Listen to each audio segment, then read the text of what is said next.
Hola, bienvenidos de nuevo a esta asignatura de Ciencias Jurídicas. Ahora vamos a ver el tema 2, que trata del título 1 de la Constitución. Es un título bastante extenso, son 46 artículos, si no me equivoco.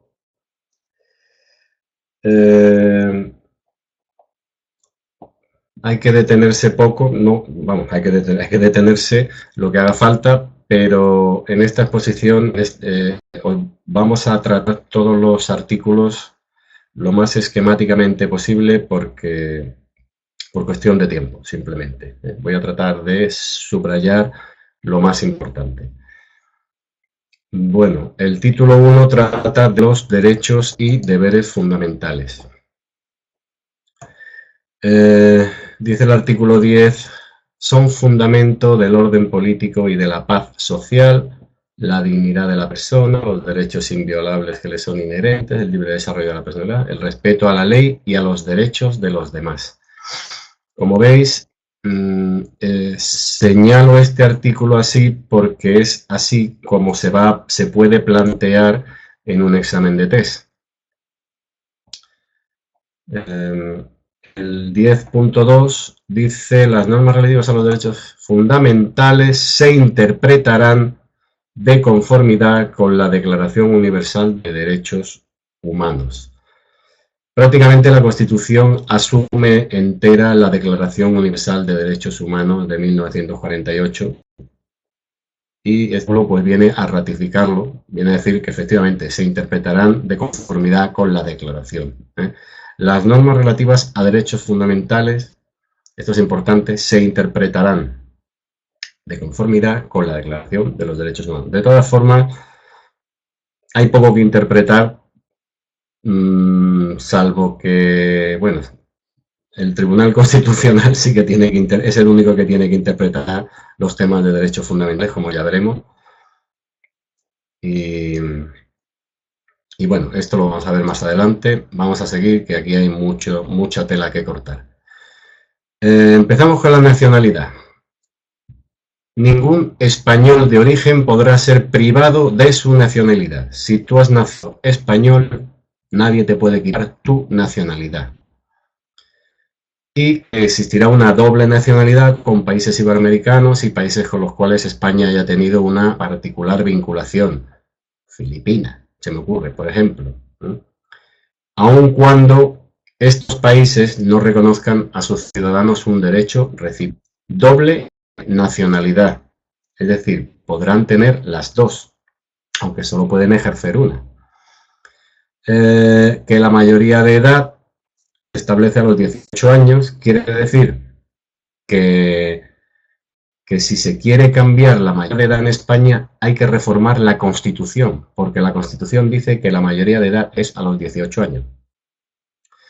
Y habla de los derechos de los extranjeros, el artículo 13, los extranjeros gozarán en España de las libertades públicas. El derecho a voto de los extranjeros, con respecto a esto, España exige reciprocidad. Es decir, derecho a sufragio activo y pasivo, a presentarse o a ser elegido en las elecciones municipales. Un alemán que viva en Marbella puede votar a su alcalde, o puede incluso presentarse, si un español que viva en Múnich puede hacer lo mismo. ¿Visto? Esto exige reciprocidad. Exactamente con la extradición. La extradición exige reciprocidad. Normalmente son acuerdos bilaterales. España, Estados Unidos, España con China, España con... Quedan excluidos de la extradición los delitos políticos. Claro, lo que en China, vamos a poner, no lo sé si España tiene un tratado de extradición con China, pero lo que en China es un delito político, aquí en España no lo es. Puede que no lo sea. Por lo tanto, por eso quedan excluidas de la extradición. Sin embargo, si es un delito de terrorismo, sí que se extradita. Seguimos. Igualdad ante la ley, todos los españoles son iguales, no puede haber discriminación por razón de nacimiento, raza, sexo, religión, opinión, etc. Y entramos en el en la sección primera del capítulo 2, que habla de los derechos fundamentales y de las libertades públicas específicamente. El derecho a la vida, nadie puede ser torturado ni tener trato inhumano o degradante, queda abolida la pena de muerte, salvo lo que puedan disponer las leyes penales militares para tiempo de guerra. La Ley Orgánica 1195 abolió la pena de muerte en tiempo de guerra. Es una ley orgánica. Dice, salvo lo que puedan disponer las leyes penales militares. Las leyes penales siempre tendrán, de todas formas, un rango inferior a esta ley orgánica, ¿no? O sea que, de todas formas, para que vuelva la pena de muerte a España solo en tiempos de guerra, habría que anular esta ley orgánica. De momento en España, de facto, la pena de muerte está abolida, incluso en tiempo de guerra. Pero bueno, hay que saber que la Constitución dice, salvo lo que puedan disponer las leyes penales militares para tiempo de guerra. Se garantiza la libertad ideológica y religiosa. Nadie podrá ser obligado a declarar sobre su ideología, religión y creencias. Nadie puede ser obligado a declarar. No quiere decir que no podamos declararlo. Cuidado. Interesa muchas veces, necesitamos decirlo, ¿eh? Imaginaros que si yo soy militar o guardia civil y me voy de misión a Mali, bueno, ahí lo que pasa es que hoy día se reparían, pero bueno, imaginaos en la Segunda Guerra Mundial, si tú no sabes si tú eres judío o eres musulmán o eres católico, te entierran y no saben si ponerte una cruz o darte una misa o ponerte una lápida, o sea que nadie puede ser obligado a declarar sobre su ideología, religión o creencias. Bueno, cosa es que no estés obligado y otra cosa que a veces a ti te conviene declararlo. Ninguna confesión tendrá carácter estatal. Esto va referido a la Iglesia Católica, ¿eh? En épocas anteriores, pues, tenía su vínculo con el Estado, su estrecho vínculo con el Estado, y aquí pues rompe. Ninguna confesión tendrá carácter estatal. Seguimos con la sección primera, derecho a la libertad personal. Este artículo es muy importante. Dice, la detención preventiva se efectuará el tiempo estrictamente necesario y como máximo 72 horas. Es decir, estas son dos condiciones. Dice, ¿cuánto puede durar la detención preventiva? 72 horas. No. 72 horas es el tiempo máximo, pero tiene que durar el tiempo estrictamente necesario. Y como máximo 72 horas. Cuidado que aquí salen muchas preguntas de test. Toda persona detenida debe ser informada de sus derechos y de razones de su detención. No está obligada a declarar y tiene derecho a asistencia de abogado. La ley regulará un procedimiento de habeas corpus, que creo que vemos más adelante en el tema 12. El habeas corpus es la puesta a disposición judicial de toda persona detenida ilegalmente. Regula la Ley Orgánica 684. Seguimos con el artículo 18, el derecho a la intimidad y el derecho a la inviolabilidad del domicilio. Se garantiza el derecho al honor, la intimidad y a la propia imagen, en definitiva, el derecho a la intimidad, al honor y a la propia imagen. Y este derecho se garantiza ¿cómo? Pues diciendo, el domicilio es inviolable. No pueden entrar en tu domicilio a registrar tu casa. Y no puede intervenir tus comunicaciones, se garantiza el secreto de las comunicaciones. Salvo una resolución judicial. Esto hace que puede permitir que haya un registro domiciliario o que pueda permitir una intervención de las comunicaciones. Si existe un delito en un domicilio y se tiene constancia, pues entonces la ley, la misma Constitución autoriza a intervenir, salvo delito flagrante. Volveremos a esto cuando hablemos de la restricción de las garantías legales, de las garantías de los derechos y libertades. Bueno, libertad de residencia y circulación, pues lo mismo, tenemos derecho a elegir libremente la residencia y a circular por el territorio nacional. Es decir, nadie puede decir, los que sean pelirrojos tienen que vivir en una ciudad, y los que sean no pueden establecer guetos, no pueden establecer, por aquí no pueden pasar los mulatos, o no pueden, ¿visto? Libertad de residencia y circulación.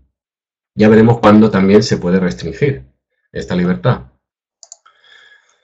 Libertad de expresión, pues es una de las libertades que más bombo se le ha dado y que más se ha desarrollado después de la Constitución, porque la libertad de expresión habla del derecho a expresar y difundir pensamientos, ideas y opiniones, la producción literaria, artística, a la libertad de cátedra. La libertad de cátedra es la libertad de enseñar sin la indicación de una doctrina oficial. Una vez que el profesor cierra la puerta de la clase, la clase es suya y su teoría y su enseñanza es suya. Nadie le puede imponer una ideología, una doctrina oficial. Eso quiere decir la libertad de cátedra.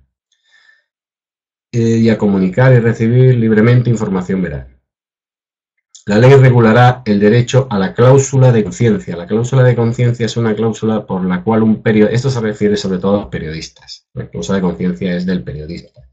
Es un periodista que trabaja en un periódico o en una televisión y de pronto pues cambia el dueño del periódico y coge otra línea editorial y el periodista pues no está de acuerdo con esa línea no va de acorde con sus ideas,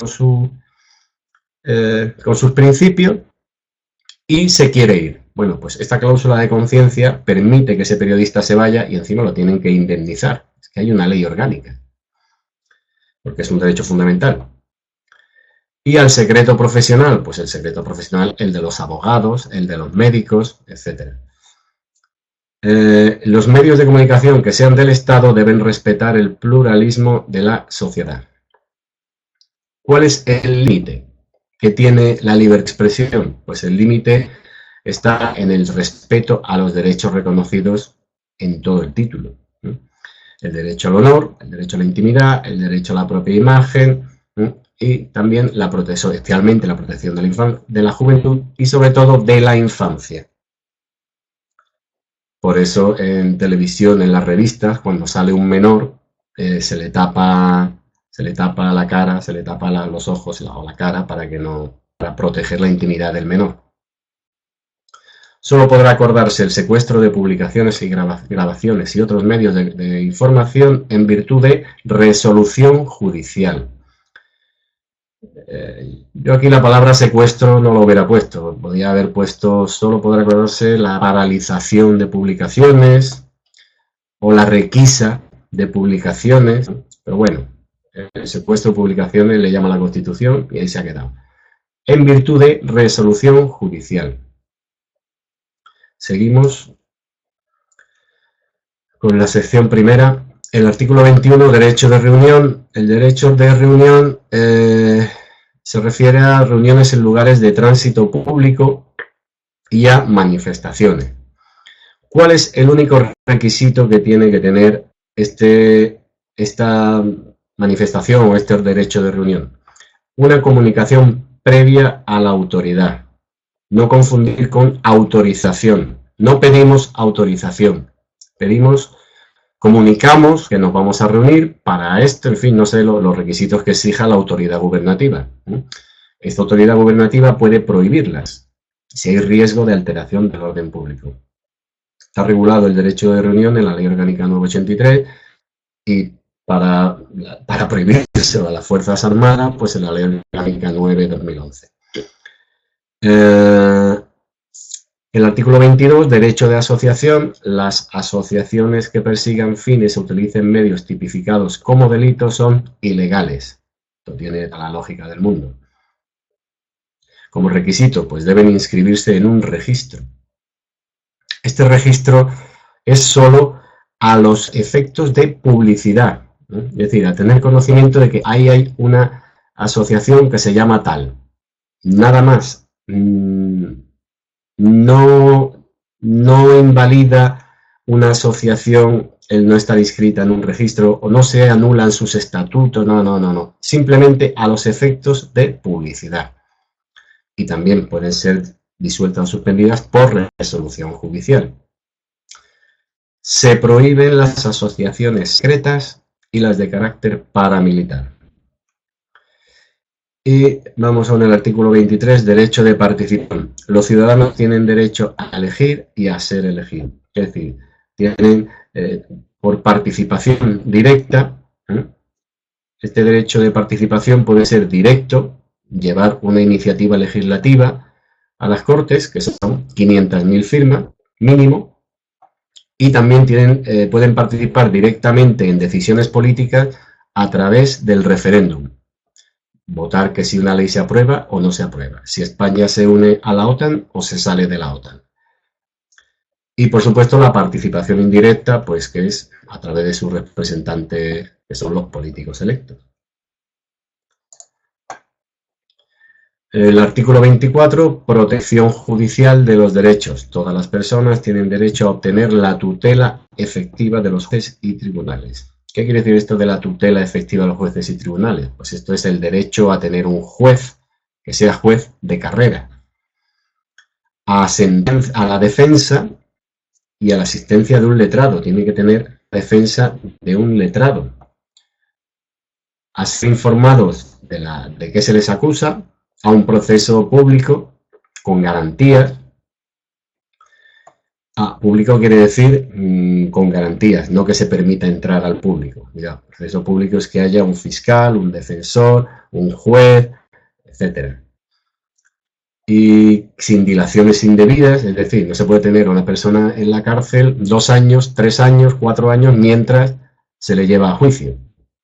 A utilizar los medios de prueba pertinentes, a no declarar contra sí mismos, a no confesarse culpables y a la presunción de inocencia. No está obligado a declarar por razón de parentesco o de secreto profesional. Obviamente un padre, si con su testimonio puede perjudicar a un hijo, pues no está obligado a declarar. O secreto profesional, el abogado que el criminal le cuenta, pues sí es verdad, yo la maté, pues el abogado no puede ir ahora al jurado, al juez y decirle, mire usted que a mí me ha confesado, soy su abogado, pero a mí me ha confesado que la ha matado de verdad. Eso está sujeto al secreto profesional. El artículo 25, principio de legalidad penal. Nadie puede ser condenado o sancionado por acciones u omisiones que en el momento de producirse no constituyan delito, falta o infracción administrativa, según la ley vigente en aquel momento. Es decir, hablábamos en el artículo 9, el título preliminar, sobre la irretroactividad de las disposiciones sancionadoras no favorables. Es decir, tiene que estar esta acción u omisión, para que a alguien se le pueda condenar o sancionar, tiene que estar esta acción u omisión tipificada en la legislación vigente de ese momento. Respecto a los reclusos, pues que las penas siempre estarán orientadas a la reeducación y reinserción social. No se puede obligar a trabajos forzados. Tienen también los beneficios de seguridad social, asistencia sanitaria, derecho a pensión, si han trabajado, etc. Y tienen que tener acceso a la cultura, tienen su biblioteca, sus clases. La Administración Civil no podrá imponer sanciones que directa o subsidiariamente impliquen privación de libertad. Es decir, la Administración Civil lo único que puede hacer son multas. La privación de libertad corresponde a la Administración de Justicia, a los tribunales. Seguimos con el artículo 26, la prohibición de los tribunales de honor. Bueno, ya hoy día esto ya no existe. Eso existía en la administración y en los colegios profesionales, en los profesionales, las profesiones liberales, digamos, los dentistas, los abogados, los médicos.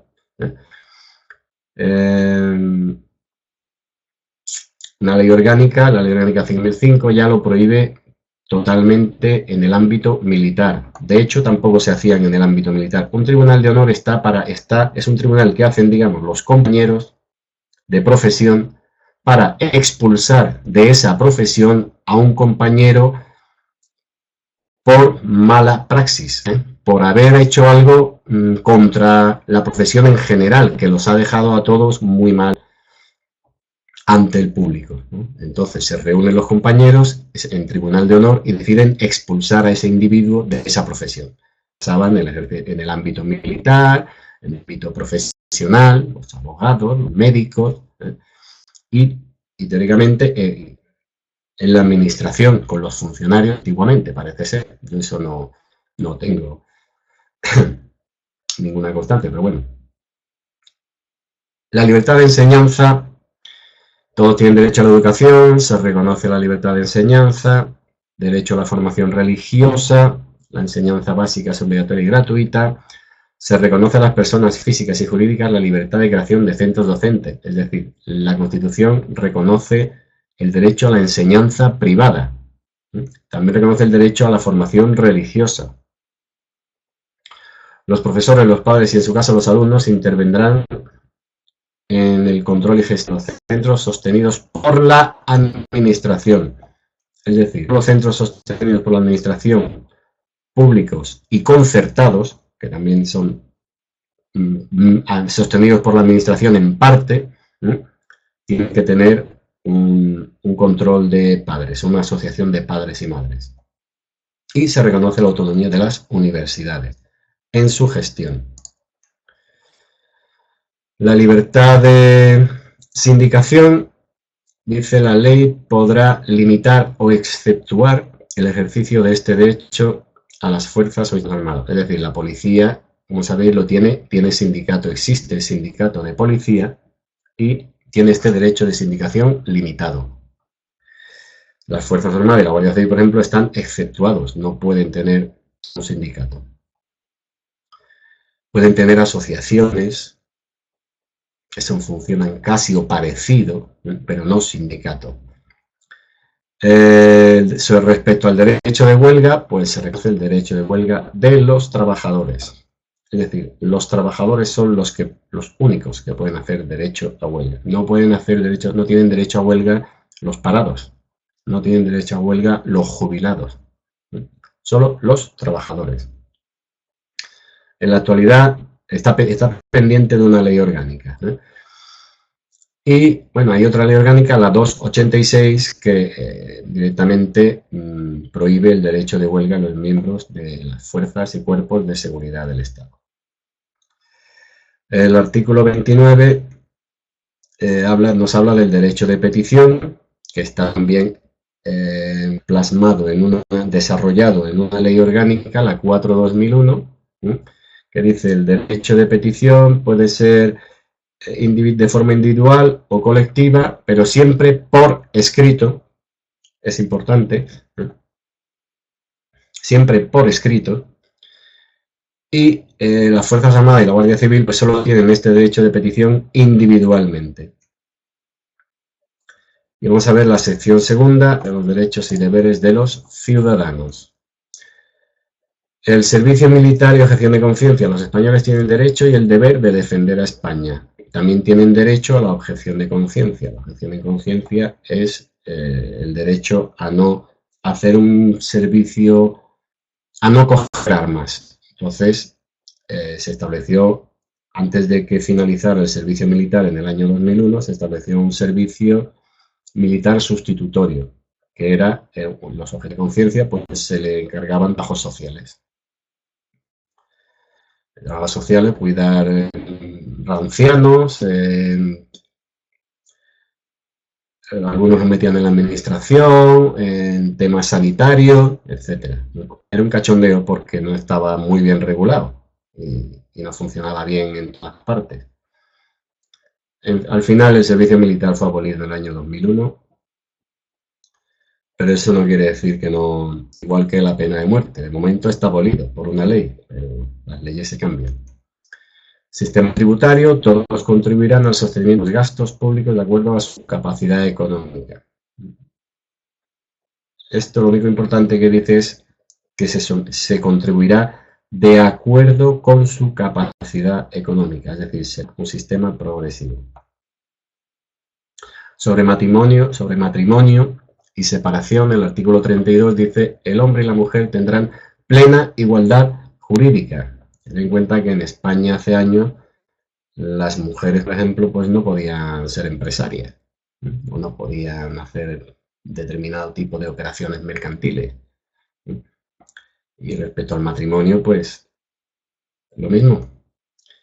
Tienen plena igualdad jurídica y aquí introduce la separación. La ley regulará, salió la ley que permitía el divorcio en España, porque hasta entonces el divorcio, en la época franquista, no existía el divorcio en España. Existía la nulidad matrimonial por la Santa Sede, existía, pero el divorcio legal no existía. El artículo 33, derecho a la propiedad, se reconoce el derecho a la propiedad privada y a la herencia. Puede haber expropiación forzosa por causa justificada de utilidad pública y también deberá haber una indemnización justa. Derecho de fundación, se reconoce el derecho a la fundación, del derecho de fundación para fines de interés general. El trabajo es un derecho y un deber. Todos los españoles tienen el deber de trabajar y el derecho al trabajo. Bien. Los colegios profesionales, dice la ley regulará, que tiene que ser un funcionamiento democrático. Convenios y conflictos laborales, nos habla el artículo 37, derecho a la negociación colectiva laboral. Los convenios tienen fuerza vinculante. Quiere decir que hay convenios que están por encima de muchos de reglamentos y de ley. Depende del tipo de convenio que sea. Si es un convenio a nivel nacional, tiene fuerza de ley, tiene fuerza vinculante. Y que los trabajadores y empresarios tienen derecho a adoptar medidas de conflicto colectivo. ¿Cuál adoptarán los trabajadores? Pues la huelga, la paralización del trabajo, etcétera. ¿Cuáles adoptarán los empresarios? Pues el cierre de la empresa para que no haya trabajadores y cometan y rompan la maquinaria o se apoderen, etcétera. Garantías y bueno, que deberá haber unos servicios esenciales. Tiene que haber unas garantías para que va a funcionar los servicios esenciales. Libertad de empresa, pues se reconoce la libertad de empresa en el marco de la economía de mercado. No es una economía dirigida como en los países comunistas. Aquí la libertad de empresa en el marco de una economía de mercado. La economía está intervenida, porque al ser España un Estado social y democrático de derecho, al ser un Estado social, el Estado tiene que intervenir para que no haya monopolios y para que no haya atropellos, ¿no? Pero más allá, no puede intervenir más allá de coartar la economía de mercado. No quiero enrollarme mucho porque son muchos artículos y esto no quiero hacerlo largo. Bien, capítulo 3 de los principios rectores de la política social y económica. Vamos a ver. Hablando el artículo 39 nos habla de la protección de la familia y a la infancia. Que protección a los hijos, de las madres y cualquiera que sea su estado civil. Aquí la Constitución introduce la protección a las madres solteras, cosa que en la anterior legislación pues lo tenía muy complicado. La ley posibilita la investigación de la paternidad. Es decir, antes se podía tener un hijo y el padre, pues, aunque viviera en el piso de al lado, pues no se hacía cargo de nada. Por ley no se le podía obligar. La ley posibilitará la investigación de la paternidad. Si se demuestra que un hijo, la paternidad, pues estos padres deben prestar asistencia a los hijos habidos dentro y fuera del matrimonio durante su minoría de edad, etc. Ten en cuenta que la Constitución es del año 78, entonces en el año 78 esto es un verdadero problema social, ¿eh? Las madres solteras, abandonadas, niños que no sabían quién era su padre o el padre no quería reconocerlo, era un verdadero problema. Hoy día sigue siéndolo, pero ya es menos, está más protegido. Encima es un derecho fundamental. La redistribución de la renta, pleno empleo, habla el artículo 40, que la distribución de la renta más personal, más equitativa, formación profesional, jornada y descanso laboral, los poderes públicos.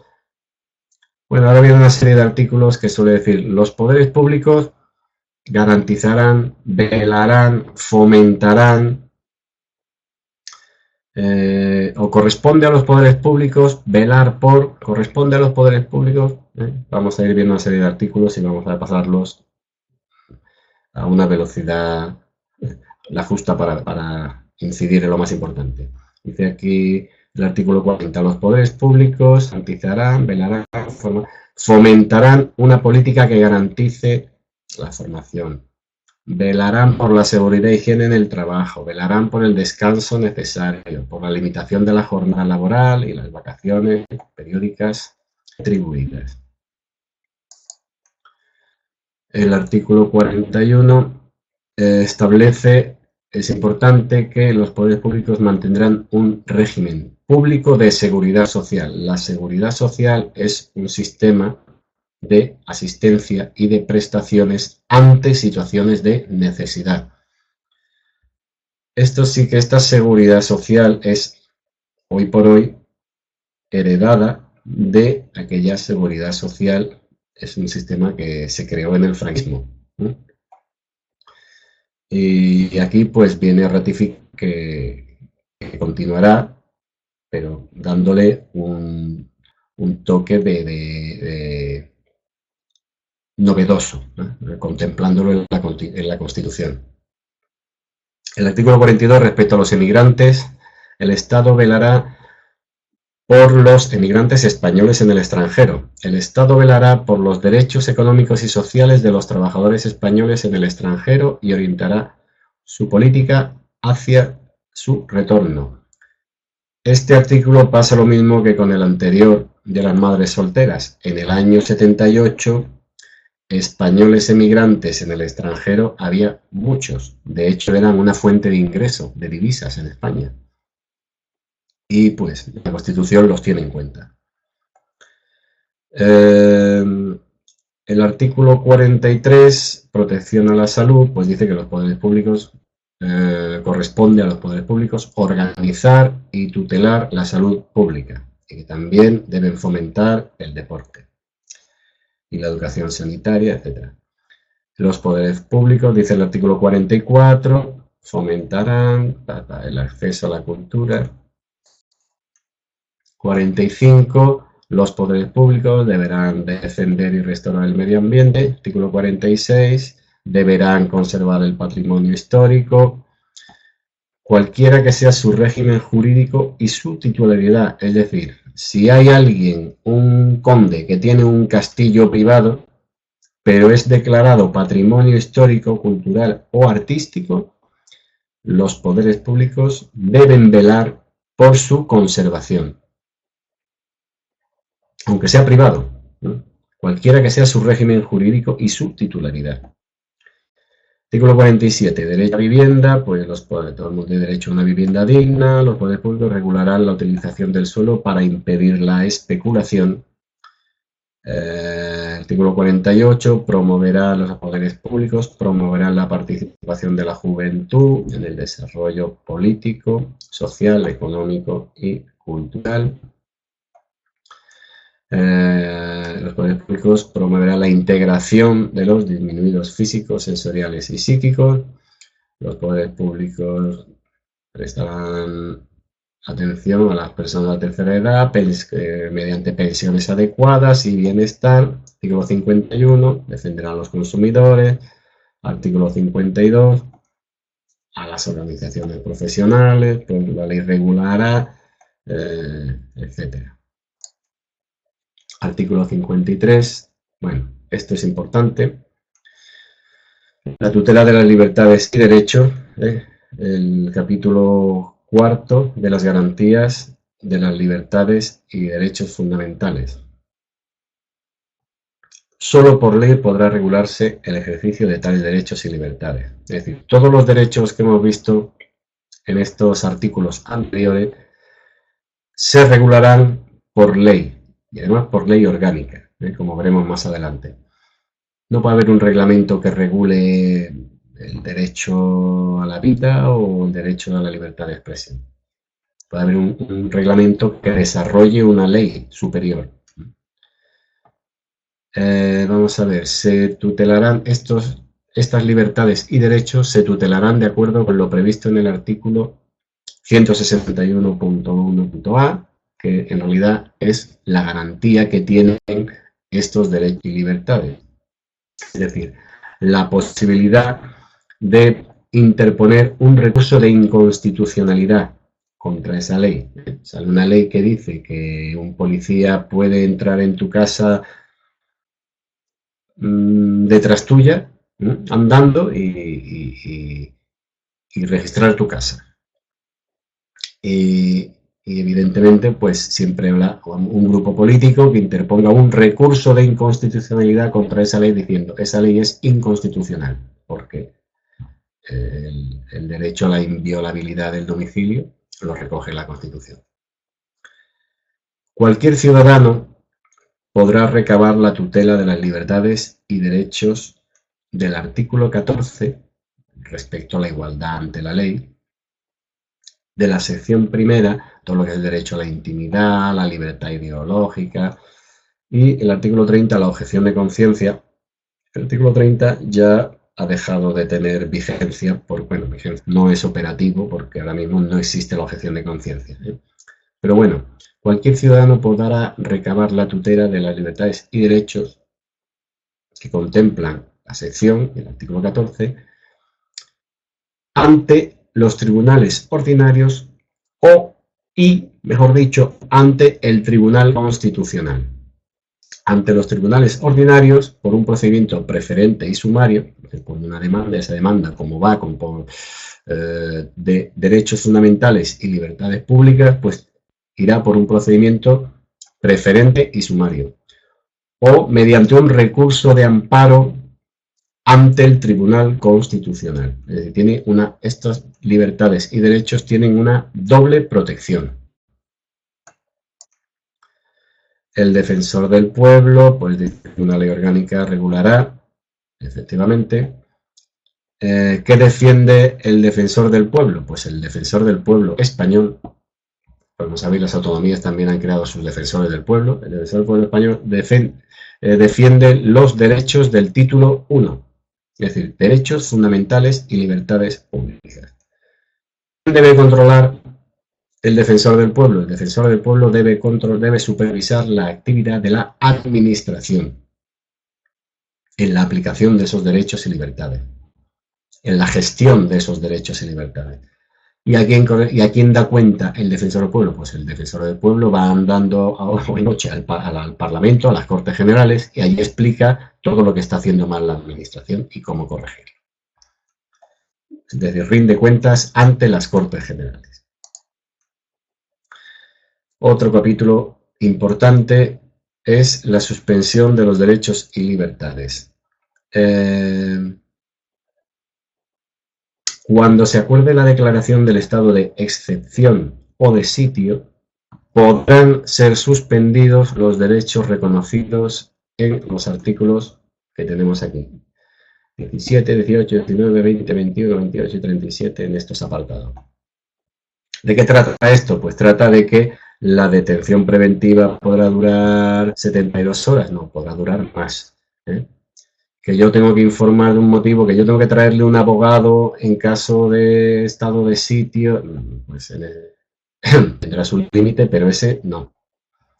Se podrá registrar domicilio, se podrá intervenir comunicaciones, se podrá poner controles a la circulación o evitar la libre circulación, evitar que alguien vaya a un determinado sitio.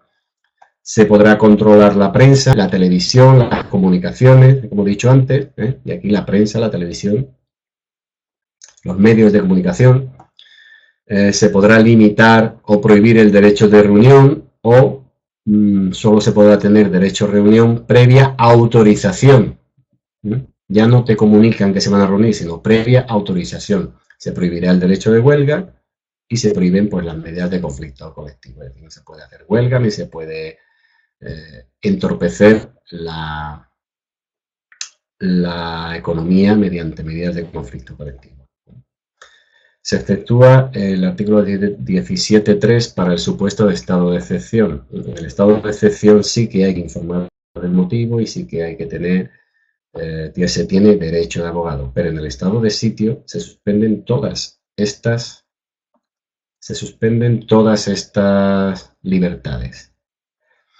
Y en caso de terrorismo, dice, una ley orgánica podrá suspender individualmente los derechos de los artículos 17.2, 18.2, es decir, 17.2 podrá suspender lo de la detención preventiva de 72 horas, pues podrá ser más tiempo y se podrán registrar domicilio y se les podrán intervenir las comunicaciones. ¿Listo? Bueno, vamos a ver, para entender un poquito esto del estado de excepción y de sitio, un pequeño cuadro. Los estados están regulados por la Ley Orgánica 481, ¿no? Los estados de alarma, de excepción y de sitio. El estado de alarma se puede declarar en caso de catástrofes, crisis sanitarias, epidemias, paralización de los servicios públicos esenciales y en caso de desabastecimiento de productos esenciales.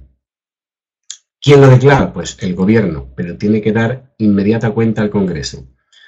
¿Por cuánto tiempo? Por 15 días. ¿Puede prorrogar? Puede prorrogar lo que es oportuno. Y aquí no se suspende ningún derecho, simplemente en caso de una catástrofe, pues reorganizará pues, las fuerzas y cuerpos de seguridad, los bomberos, la protección civil, etcétera. A los ayuntamientos o coordinará medidas de alarma para caso de catástrofes. El estado de excepción ya es mucho más grave, ya es que el orden público ha sido gravemente alterado. No funcionan las instituciones porque no las dejan funcionar, no funciona algún servicio esencial que es muy importante, no funciona, etc. Entonces el gobierno pide autorización al Congreso y establece el estado de excepción por un plazo máximo de 30 días, prorrogables por otros 30 días. En el estado de excepción puede suspender, quedan todos estos derechos suspendidos, los que hemos visto antes. La detención en este caso puede ser 10 días máximo, puede registrar domicilio, pueden intervenir las comunicaciones, por control de transportes, en fin. ¿Listo? Y en el estado de sitio es para casos de insurrección, casos de imposición por la fuerza, de ataque a la soberanía, pues tiene que ser la mayoría absoluta del Congreso, a propuesta del Gobierno, la que declare el estado de sitio. Los estados de alarma, excepción y sitio tienen que publicarse en el Boletín Oficial del Estado, se les dará la máxima publicidad y entran en vigor desde el mismo momento desde el mismo instante en que son publicados. La duración que tiene el estado de sitio, pues eso no se puede determinar ni se puede establecer. Y en el estado de sitio se quedan estos derechos suspendidos, que son todos los que se suspendían en el estado de excepción, más ya no tiene derecho a abogado ni derecho a que durante el plazo que dure esa detención se le informe del motivo, etcétera. Puede retener por necesidad, porque hay una insurrección. Bien, pues con esto hemos finalizado el tema 2, el título primero de la Constitución. Pues nada, solo queda que repaséis.